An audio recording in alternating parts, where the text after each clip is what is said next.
بسم اللہ الرحمن الرحیم۔ کہا جاتا ہے کہ زندگی ایک سفر ہے اور اس دنیا میں یہ مختلف موڑ سے گزرتی ہوئی موت پر اپنے انجام کو پہنچ جائے گی، لیکن بحیثیت مسلمان ہم یہ جانتے ہیں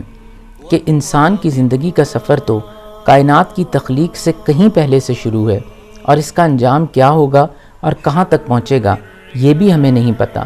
البتہ اس دنیا میں انسان اپنی اس پورے سفر کی کہانی کا صرف ایک چھوٹا سا حصہ گزارتا ہے، لیکن امپورٹنس کے حساب سے سب سے اہم ہے، کیونکہ آنے والی مشکل اور بہت طویل منازل اور مقامات میں اسی دنیا کے سفر کی اہمیت ہے کہ یہاں پر یہ سفر کس طرح سے گزارا۔ جس طرح اس دنیا میں ہم اس سفر کے دوران مختلف منازل سے گزرتے ہیں، جیسے بچپن، جوانی، بڑھاپا، اسی طرح کافی منازل اس کے بعد بھی آنی ہے، لیکن ہم جس طرح اس دنیا میں ایک منزل سے دوسری منزل پر پہنچنے پر بچپن سے جوانی کو یہ نہیں کہتے زندگی ختم ہو گئی، اسی طرح آنے والے منازل میں بھی کسی مقام پر یہ زندگی ختم نہیں ہوگی بلکہ سفر جاری رہے گا۔ چنانچہ آج ہم یہی دیکھیں گے کہ اس راہ پر کون کون سی منزلیں ہمارے انتظار میں ہیں اور ہم نے کون کون سی منزلوں سے گزرنا ہے۔ دیکھیے، اس دنیا میں اگر ہم نے کسی سفر پر جانا ہو تو بہت آسان ہے۔ گوگل کھولیے، اس میں ڈیسٹینیشن ڈالیے، ایک کلک کیجئے، آپ کو بہترین راستہ اور آپ کو ٹائم فریم بھی مل جائے گا۔ یہی نہیں بلکہ دوران سفر آپ مسلسل نیویگیٹ کر سکیں گے کہ منزل کتنی دور رہ گئی اور کوئی غلط موڑ تو نہیں لے لیا، اور اگر کہیں غلط موڑ لے لیا ہو تو فوراً اس کو کریکٹ کیا جا سکتا ہے۔ اسی طرح اس پریزنٹیشن کا مقصد یہ ہے کہ آنے والی منزلیں ہر وقت ہمارے سامنے رہیں، ہماری آنکھوں کے، ہمارے ذہن کے، اور ہم ہر موڑ پر یہ سوچ سکیں کہ اس کا آنے والے مقام پر اور منزل پر کیا اثر ہوگا اور کہیں منزل ہم سے دور تو نہیں ہو رہی۔ دیکھیے، اس دنیا میں تو جتنے بھی سفر ہیں ان کی معلومات ہمیں گوگل سے مل سکتی ہے، لیکن آنے والے سفر کی معلومات ہمارے ایمان بالغیب کا حصہ ہے، یعنی یہ ہم نے اپنی آنکھوں سے دیکھی نہیں ہے بلکہ ہمیں اس پر ایمان لانا ہے۔ لیکن یہ خبر ہم تک پہنچی کیسے؟ یہ خبر ہم تک پہنچی ہے قرآن کے ذریعے اور حضور پاک صلی اللہ علیہ وسلم کے ذریعے، جنہیں اللہ نے یہ تمام منازل دکھا دی تھیں۔ ان پر ایمان لانا ہمارے ایمان کا حصہ ہے کہ ایسا ہی ہونا ہے۔ تو یہ وہ منازل ہیں جن سے ہم سب نے گزرنا ہے، لیکن ان منازل پر بات کرنے سے پہلے ایک چھوٹی سی بات یہ کہ دیکھیے، جیسے اس سفر کے دوران اس دنیا میں ہم مختلف شکلیں بدلتے ہیں، بچپن سے جوانی، جوانی سے بڑھاپا اور پھر ارذل العمر، اسی طرح آگے بھی سفر میں ہم نے بہت ساری شکلیں تبدیل کرنی ہیں، لیکن فائنل شکل وہ ہوگی جو انشاءاللہ تعالی العزیز ہمیں جنت میں ملے گی۔ اور جس طرح ان مختلف شکلوں سے گزرتے ہوئے ہم یہ نہیں کہتے کہ زندگی ختم ہو گئی، اسی طرح یہ رینگنے والا کیڑا جب اپنے آپ کو اس خول میں بند کرتا ہے تو یہ نہیں کہا جاتا کہ یہ مر گیا، بلکہ ایک بہت ہی خوبصورت شکل میں یہ وہاں سے باہر نکلتا ہے۔ کچھ یہی سلسلہ ہمارے آنے والے سفر کی کہانی میں ہے۔ اس سفر کی سب سے پہلی منزل، یا یہ کہہ لیں کہ وہ دروازہ جس سے ہم اس سفر میں داخل ہوں گے، اس دروازے کا نام موت ہے۔ موت زندگی کا خاتمہ نہیں ہے، بلکہ موت اس دنیا سے دوسری دنیا میں جانے کا نام ہے۔ موت عالم خلق سے عالم امر کا سفر ہے۔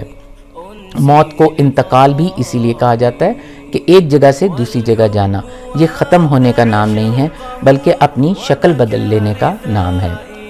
موت کے بارے میں ہمیں قرآن پاک میں دو ٹرمز ملتے ہیں، سکرات الموت اور غمرات الموت۔ سکر کہتے ہیں نشے کو، جس طرح نشے میں انسان کے قوا اور اس کے جو سینسز ہیں وہ میوٹ ہونا شروع ہو جاتے ہیں، تو اسی طرح موت سے کچھ پہلے انسان کی یہی کیفیت ہوتی ہے جیسے وہ غشی میں ہو اور اس کے قوا اور اس کے سینسز میوٹ ہونا شروع ہو جاتے ہیں۔ لیکن یہ وہ سٹیج ہے جس میں انسان کمیونیکیٹ کر سکتا ہے، اور اس سٹیج میں کلمہ پڑھنے کی ترغیب دی جانی چاہیے۔ اس کے بعد اس سے اگلی سٹیج غمرۃ الموت ہے، اور غمرہ کہتے ہیں مکمل سبمرج کر جانے کو، ڈوب جانے کو۔ یہ وہ سٹیج ہے جس کے اندر احتضار کی منزل آتی ہے، یعنی فرشتے نظر آنا شروع ہو جاتے ہیں، اور انسان کے اعمال کے مطابق اگر تو ایمان والا ہے تو انتہائی خوبصورت فرشتے بہت ہی خوبصورت خوشبوؤں کے ساتھ اس کا استقبال کر کے اور آسانی سے اس کی روح کو نکالتے ہیں، جبکہ اگر وہ مجرم ہے تو پھر فرشتے بہت ڈراؤنی شکلوں میں آتے ہیں اور مارتے پیٹتے ہوئے بہت تکلیف دیتے ہوئے اس کی روح کو اس جسم سے نکال لیا جاتا ہے۔ تو اس طرح عالم امر کی جانب کا سفر شروع ہو جاتا ہے۔ موت کے فوراً بعد اگلی منزل روح کا سفر ہے۔ روح جسم سے علیحدہ ہونے کے بعد دو مقامات پر اپنی عمل کے مطابق دو مقام پر سفر کرتی ہے، دونوں میں سے کسی ایک مقام پر۔ اگر تو اس کے اعمال بہت اچھے ہیں اور ایمان والا ہے تو نہایت خوبصورت فرشتے اس کے لیے نہایت خوبصورت لباس لے کر اس کو مبارکباد دیتے ہوئے آسمانوں کی جانب اوپر کی طرف اٹھنا شروع کرتے ہیں۔ ہر آسمان پر اس کا استقبال ہوتا ہے اور اس کو دعائیں دی جاتی ہیں اور اس کے لیے اچھے کلمات کہا جاتے ہیں، یہاں تک کہ اللہ سبحانہ وتعالیٰ کے سامنے حاضری ہوتی ہے اور علیین کے رجسٹر میں اس کی رجسٹریشن ہو جاتی ہے۔ اللہ سبحانہ وتعالیٰ پھر فرماتے ہیں میرے بندے کو ابھی واپس لے جاؤ، اس کو میں نے زمین سے پیدا کیا، یہ زمین میں ہی دفن ہوگا اور اس کو زمین سے ہی نکالا جائے گا۔ چنانچہ روح واپس اپنے جسم کے پاس پہنچ جاتی ہے۔ اس کے برعکس اگر بندے کے اعمال درست نہیں تو پھر اس کا ٹھکانہ، اس کا رجسٹریشن سجین میں ہوتی ہے۔ آسمان کے دروازے اس کے لیے بند کر دیے جاتے ہیں، اس کو ہر طرف سے فرشتوں کی جانب سے لعن طعن ہوتی ہے اور انتہائی نیچے سجین کے قید خانے میں اس کی رجسٹریشن کر دی جاتی ہے، اور اس طرح یہ روح بھی واپس اپنے جسم کے پاس پہنچ جاتی ہے۔ تو اس طرح موت کا پروسیس، سکرات الموت، غمرات الموت اور روح کے نکلنے کے بعد اس کی رجسٹریشن یا علیین یا سجین پر موت کا پروسیس ختم ہو جاتا ہے۔ اس کے بعد اگلی منزل قبر کی منزل ہے۔ یہ سب سے اہم منزل ہے، اور صحابہ جب قبر کو یاد کرتے تو بہت روتے تھے کہ اگر آخرت کی منزلوں میں سے یہ منزل کامیاب ہو گئی تو آنے والے تمام مقام آسان ہو جائیں گے، اور خدا نخواستہ یہ منزل مشکل ہو گئی تو تمام منزلیں مشکل ہو جائیں گی۔ اس لیے کہ جیسے ہی انسان کو دفنایا جاتا ہے اور ابھی لوگ واپس بھی نہیں پلٹے ہوتے کہ دو فرشتے منکر اور نکیر کے نام سے اس کے پاس پہنچ جاتے ہیں، اور ان کا کام یہ ہوتا ہے کہ انسان سے وہیں پر ہی اس کے بارے میں جو اس نے زمین پر اپنا سفر کیا اس کے بارے میں 4 سوال کریں۔ تیرا رب کون تھا؟ تو نے کس دین پر زندگی گزاری؟ اور جو شخص تمہارے درمیان مبعوث کیے گئے یعنی محمد صلی اللہ علیہ وسلم، ان کے بارے میں تمہارا کیا رویہ تھا، اور یہ تمام معلومات تم تک کیسے پہنچی؟ ایمان والا جس نے اپنی ساری زندگی حضور کی محبت میں صلی اللہ علیہ وسلم اللہ سبحانہ وتعالیٰ کے احکامات پر عمل کرتے ہوئے گزاری، وہ بآسانی ان کے جواب دے دیتا ہے، اور اس کے نتیجے میں اس کے لیے برزخی زندگی شروع ہوتی ہے، یعنی اس کی قبر کے اندر ہی ایک کھڑکی جنت کی جانب کھول دی جاتی ہے۔ برزخ پردے کو کہتے ہیں۔ یہ اس دنیا اور آخرت کی دنیا کے بیچ میں ایک ایسا مقام ہے جس کی کیفیات ہم نہیں جانتے، لیکن جب جنت کی کھڑکی کھول دی جاتی ہے تو یہ شخص اپنے جنت کے مقام کو وہیں سے ہی انجوائے کرنا شروع کر دیتا ہے، جبکہ اس کے برعکس اگر خدا نہ خواستہ اس کے اعمال ٹھیک نہیں اور اس نے اپنی زندگی اس کے مطابق نہیں گزاری تو وہ ان سوالوں کے جواب نہیں دے سکے گا۔ چنانچہ بہت ہی بھیانک سزائیں اسی مقام سے شروع ہو جائیں گی اور جہنم کی جانب ایک کھڑکی قبر میں کھول دی جائے گی، اور برزخی زندگی کا یہ ڈائمنشن انتہائی دکھ دینے والا اور انتہائی تکلیف دہ مقام ہے۔ انسان کا سفر لیکن جاری رہے گا، چاہے وہ برزخی زندگی میں جنت کے مزے لے رہا ہو یا عذاب قبر کی شکل میں دوزخ سے اس کا کچھ حصہ اس کو مل رہا ہو، انسان کی زندگی کا سفر جاری رہے گا۔ اللہ سبحانہ وتعالیٰ جانتے ہیں کہ برزخی زندگی کب تک چلے گی، یہاں تک کہ اگلی منزل یعنی قیامت کا ٹائم آ جائے گا۔ قیامت کا لفظ ہم نے سنا ہے، اور قیامت کا مطلب ہے کھڑے ہونا، لیکن یہ قائم کیسے ہوگی؟ یہ قائم ایسے ہوگی کہ 2 دفعہ سور پھونکا جائے گا۔ اس کو کہا جاتا ہے نفخہ اول اور نفخہ ثانی۔ جب اللہ سبحانہ وتعالیٰ کے حکم پر پہلی دفعہ سور پھونکا جائے گا تو تمام کائنات تباہ و برباد ہو جائے گی، تمام زندہ رہنے والی چیزیں مر جائیں گی، تمام انسانوں کو موت آ جائے گی، ستارے اور سیارے آپس میں ٹکرا جائیں گے، تمام زندہ رہنے والی مخلوق ختم ہو جائے گی، صرف اللہ سبحانہ و تعالیٰ رہ جائیں گے۔ جب اللہ سبحانہ و تعالیٰ فرمائیں گے لمن الملک اليوم للہ الواحد القہار، اس کے بعد کتنا ٹائم گزرے گا کوئی بھی نہیں جانتا، یہاں تک کہ اللہ سبحانہ و تعالیٰ خود حکم فرمائیں گے اور ایک دفعہ اور سور پھونکا جائے گا۔ اس سور پھونکنے کے بعد انسان قبروں سے نکلیں گے۔ اس قبروں سے نکلنے کی کیفیت کو ایک حدیث میں اس طرح بیان کیا گیا کہ ایک ایسی بارش ہوگی اور انسان زمین سے اس طرح اگنا شروع ہوں گے جیسے پودے اگتے ہیں، اور انسانوں کی یہ دوبارہ تخلیق ان کی کمر کی ہڈی کے سب سے نچلے حصے سے کی جائے گی۔ سب سے پہلے حضور پاک صلی اللہ علیہ وسلم اٹھیں گے اور پھر اپنے اپنے مراتب کے مطابق تمام انسان اٹھیں گے، اور یہ ہوگا قیامت میں انسانوں کا دوبارہ مر کر اٹھنا باس بعد الموت۔ چنانچہ نفخہ اول اور نفخہ ثانی کے ساتھ ہی قیامت برپا ہو جائے گی، تمام انسان اٹھا دیے جائیں گے اور اپنے اپنے اعمال کے مطابق وہ اس کیفیت میں ہوں گے۔ جنہوں نے برزخی زندگی میں جنت کے مزے لیے ہوں گے وہ بہت خوش ہوں گے کہ اب ہمیں اس جنت کی جانب ہمارا سفر شروع ہو جائے گا جس کا ہم سے وعدہ کیا گیا اور جو ہم دیکھتے رہے، جبکہ کافر اور مجرم اپنے اپنے اعمال کے مطابق انتہائی بدحواسی میں ہوں گے اور یقین میں نہیں ہوں گے کہ ایسا ممکن بھی تھا جس کا انہیں بتایا جا رہا تھا۔ سفر جاری رہے گا۔ قیامت میں کھڑے ہونے کے بعد اگلی منزل حشر ہے، یعنی جمع کیا جانا ہے، اور اس میں تمام انسان ایک منزل کی جانب، عرفات کے میدان کی جانب پہنچیں گے جہاں پر حشر ہوگا۔ یہ ایک بہت ہی مشکل ترین مرحلوں میں سے ایک مرحلہ ہے، کیونکہ اس وقت انسان اپنے اپنے اعمال کے مطابق انتہائی تکلیف میں ہوں گے، اور تکلیف کا عالم تو یہ ہوگا کہ انسان مل کر تمام نبیوں سے ریکویسٹ کریں گے کہ ہمارا حساب کتاب کرا دیجئے، چاہے جہنم میں ہی جانا ہو، ہم ادھر کی جو تکالیف ہیں ان سے ہم نکل سکیں۔ چنانچہ ایک ایک کر کے جب تمام نبی معذرت کر لیں گے تو حضور پاک صلی اللہ علیہ وسلم سے ریکویسٹ کی جائے گی۔ آپ صلی اللہ علیہ وسلم اللہ سبحانہ و تعالیٰ سے ریکویسٹ فرمائیں گے، اللہ سبحانہ و تعالیٰ کا عرش قائم ہوگا اور عدالت اللہ سبحانہ و تعالیٰ کی شروع ہو جائے گی۔ سب سے پہلے انسانوں کی درجہ بندی کی جائے گی۔ یہ درجہ بندی ان کے امتوں کے حساب سے، نبیوں کے حساب سے بھی ہوگی اور اعمال کے حساب سے بھی ہوگی۔ انسانوں کی اس درجہ بندی اور حشر کی سختیوں میں صرف اور صرف ایک مقام ہوگا جہاں کچھ سکون ہوگا اور انسان آرام پائیں گے، اور وہ ہوگا مومنوں کا حوض کوثر پر حضور پاک صلی اللہ علیہ وسلم سے ملاقات اور آپ صلی اللہ علیہ وسلم کے ہاتھوں سے وہ پانی پینا۔ لیکن یہ انہی کو نصیب ہوگا جنہوں نے اپنی زندگی میں حضور صلی اللہ علیہ وسلم سے محبت کی اور آپ کے حکموں کے مطابق اپنی خواہشوں کی زندگی کو نہیں گزارا، حضور کے حکم اور حضور کی فالو کرتے ہوئے اپنی زندگی کو گزارا۔ حشر کے ان تمام مراحل کے بعد جب عدالت شروع ہوگی، سب سے پہلے اعمال نامے تقسیم کیے جائیں گے۔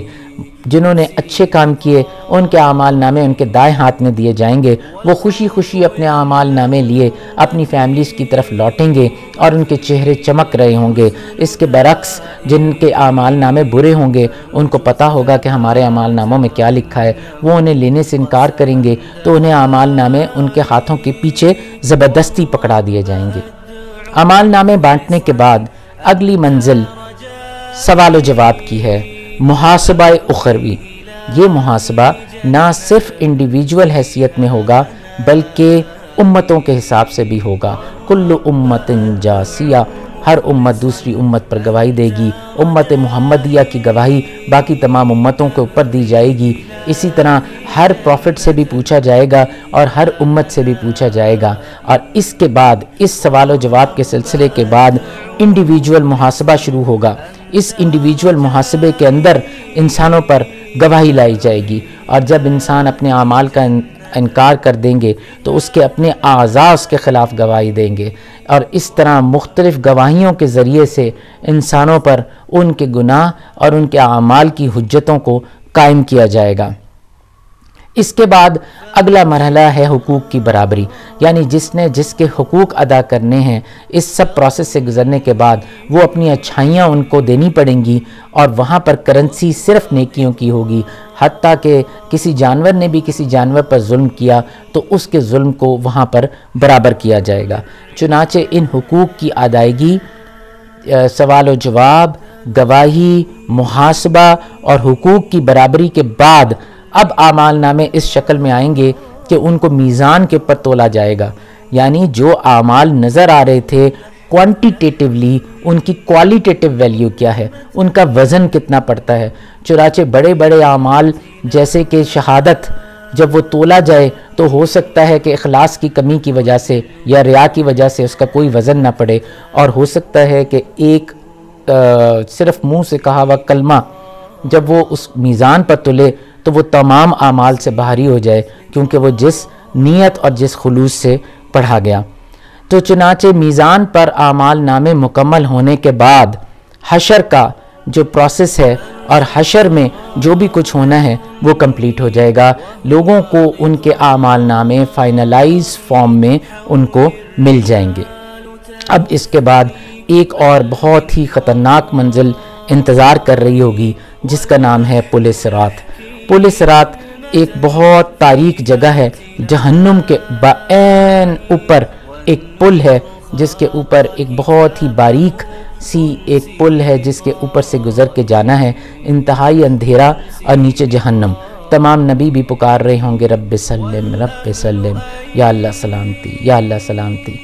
سب سے پہلے حضور پاک تشریف لے جائیں گے اور اپنی پوری امت کے لیے دعا فرما رہے ہوں گے کہ یہ خیریت سے گزر جائیں۔ لوگ اپنے اعمال کے مطابق ادھر روشنی پائیں گے، ان کے اچھے اعمال ان کے دائیں جانب اور ان کے آگے روشنی بن کے ان کے لیے موجود ہوں گے، جس میں وہ بآسانی اس پل کے اوپر سے گزر جائیں گے۔ البتہ اعمال میں اخلاص کی کمی، دکھاوا یا منافقت کی وجہ سے اعمال تو ہوں گے، روشنی نہیں ہوگی، چنانچہ وہ لوگ ان کے پاؤں زخمی ہوں گے اور وہ پل صراط سے جہنم میں گرتے چلے جائیں گے۔ ایسے موقع پر بہت سے رشتہ دار اپنے بہت سے دوسرے رشتہ داروں کو جن کے پاس لائٹ ہوگی پکاریں گے اور ان کو کہیں گے کہ ہمیں بھی ساتھ لے کر جاؤ، اپنی ٹارچ کی روشنی میں ہمیں بھی ساتھ لے جاؤ، لیکن پکارنے والے فرشتے وہاں پکاریں گے کہ یہ روشنی تو وہ دنیا سے لے کر آئے ہیں، اس کا تعلق یہاں سے نہیں۔ بہرحال پل صراط وہ فائنل منزل ہے جو کھرے اور کھوٹے کو علیحدہ علیحدہ کر کے رکھ دے گی۔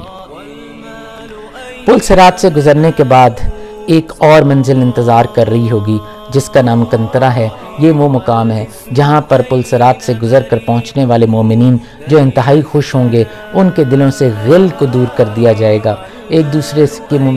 کے بارے میں جو کدورتیں اور برے خیالات تھے وہ ختم کر دیے جائیں گے، تمام مومن ایک دوسرے سے ہمیشہ کے لیے راضی ہو چکے ہوں گے۔ ایسے موقع پر فائنل منزل پر پہنچنے کا موقع آ گیا، اور اس موقع پر فائنل منزل تک پہنچنے کے لیے اللہ سبحانہ و تعالیٰ کا حکم صادر ہوگا، اور حکم اس شکل میں ہوگا کہ مومنوں کو جنت میں داخل کر دیا جائے اور مجرموں کو جہنم میں داخل کر دیا جائے۔ چنانچہ مومن حضور پاک صلی اللہ علیہ وسلم کے پیچھے چلتے ہوئے جنت میں داخل ہوں گے۔ کیا ہی خوبصورت دن ہوگا، کیا ہی خوبصورت مقام ہوگا، نہ بیان کیا جا سکتا ہے، نہ آنکھوں نے دیکھا، نہ کان نے سنا، نہ کسی امیجنیشن کے اندر پاسبل ہے۔ جبکہ دوسری طرف جن لوگوں کے اعمال صحیح نہیں تھے وہ جہنم کی انتہائی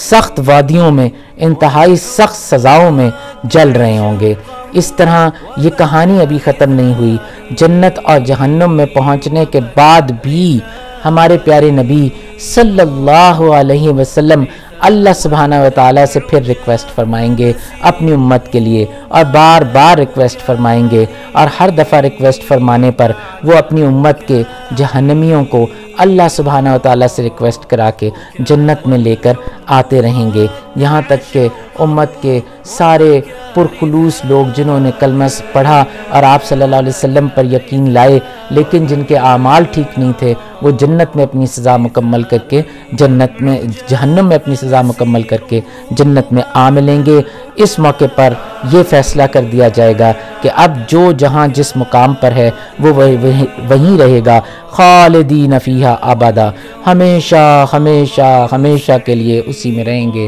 تو آپ نے دیکھا کہ سفر تو ختم ہوا نہیں، جنت میں بھی پہنچ کر بھی سفر ختم نہیں ہوا، جہنم میں بھی پہنچ کر بھی سفر ختم نہیں ہوا، سفر تو پھر بھی جاری ہی رہا۔ تو یہ ہیں وہ منازل اور سفر کے وہ مقامات جو ہمارے سامنے آنے والے ہیں۔ اگر ہم ان کو ایک دفعہ اور دیکھنا چاہیں تو اس کی تفصیل کچھ اس طرح سے ہے کہ سب سے پہلی منزل سکرات الموت، جس میں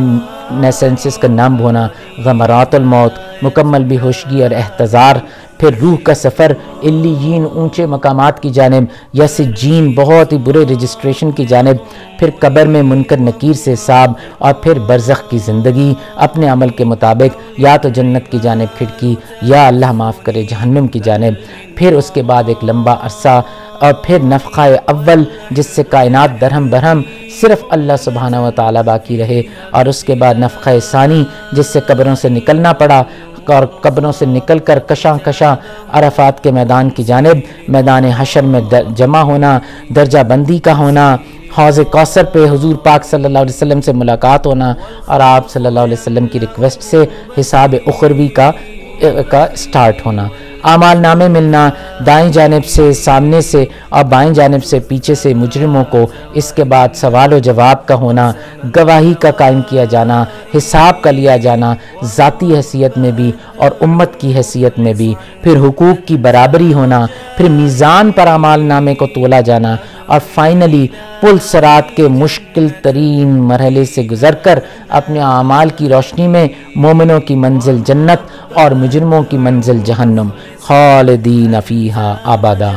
اتنی سخت منازل ہمارے سامنے ہیں، اور اس سفر پر ان سب منزلوں میں سے ہم نے گزرنا ہے۔ تو اب جس طرح میں نے آپ کو پہلے کہا تھا، زندگی کے ہر موڑ پر ان ساری منزلوں کے نام اور سیکوینس اپنے ذہن میں رکھیں کہ ہمارا ہر فیصلہ، ہمارا ہر دن، ہمارا ہر منٹ ہماری ان منزلوں کو کس طرح سے افیکٹ کر سکتا ہے۔ اس پریزنٹیشن میں انتہائی اختصار کے ساتھ یہ معاملات بیان کیے گئے ہیں۔ اگر کسی کو اس سے دلچسپی ہو جائے تو اس میں بہت اہم ریسورس یوٹیوب پر موجود آخرہ سیریز ڈاکٹر حمزہ صاحب کی موجود ہے، 60 لیکچرز ہیں، انتہائی اس میں تفصیل سے یہ تمام منازل بتائی گئی ہیں۔ اس کے علاوہ ڈاکٹر عبد الرحمن العریفی کی کتاب عالم آخرت، یہ بہت ہی خوبصورت کتاب ہے۔ اسی طرح اقبال کیلانی صاحب کی آخرت کا سفر، اور